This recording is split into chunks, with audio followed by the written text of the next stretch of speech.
as I got closer to Jesus, I could see how much generosity meant and how he wanted me to take my clenched hands and open them up.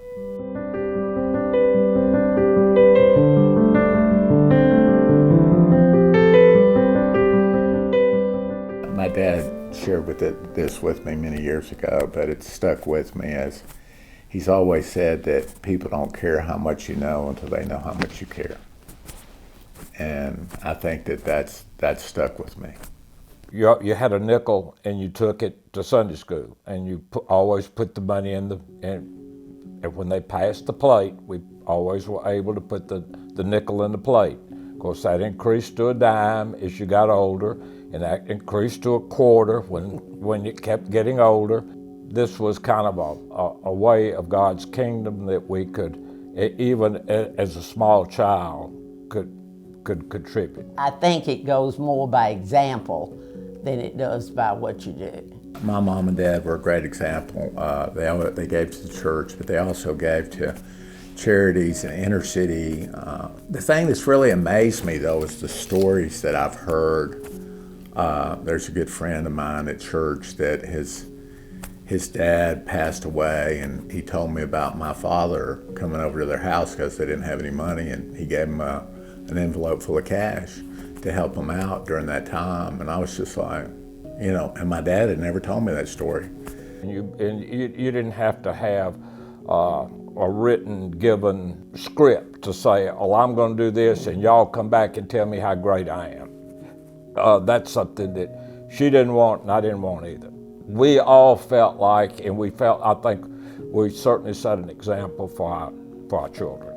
And we just want to be able to pass that on to our kids, and we want them to model what we can. Now this is a process, we're still working towards this, but this is what our motivation is, to try to be an example to our kids. A lot of it had to do with my parents and grandparents setting the stage for that. I mean, early on I can remember like my dad or my grandparents, we all went to church together growing up, and they would give me $1 every day to put in the collection plate when I was, 4 or 5, just to kind of get me in that habit of like, this is important, remember to do this regularly and frequently.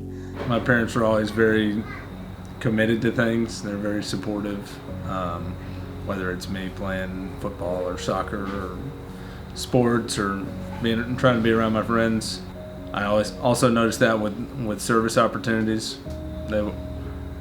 They would support my sister and I and often go with us on service trips, whether that was going to service projects or just feeding people that were in need. They're super committed to the church and to seeing the church grow and to seeing people come to know the Lord, and that's been really cool to be a part of, and very much in line with who I am and how I was raised. How we pass it down to our son, Will, and again, I'm just thinking about our backgrounds and how that foundation was laid in those situations where, giving and generosity are able to be taught, that we're doing that. Certainly that starts at church. Some of that is just learning how to share, and there's other things that come along with just being a kid.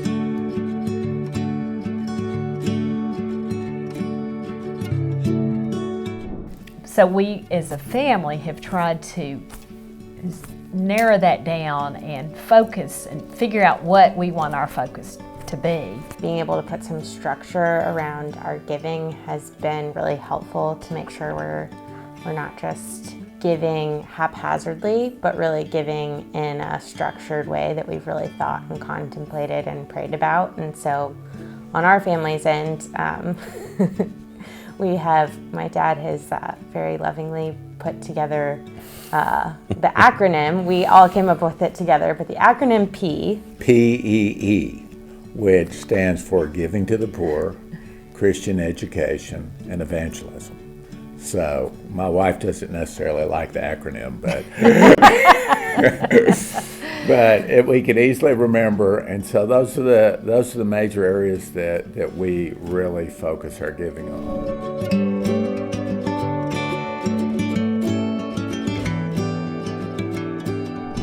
We look at about once a month, probably once a year. We take like a really hard look and really go through everything and make sure, okay, what do we like? What do we not like? What do we, just really take a harder look back at what we've given to. Andrew and Libby have their own mowing business, and we have supported a nonprofit called Community Care Fellowship that helps people out of homelessness, and several of those people have worked for their company.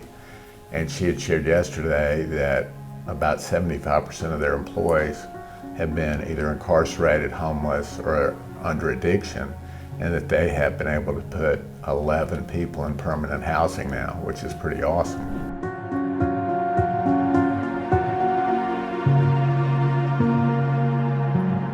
It's just all very, very simple.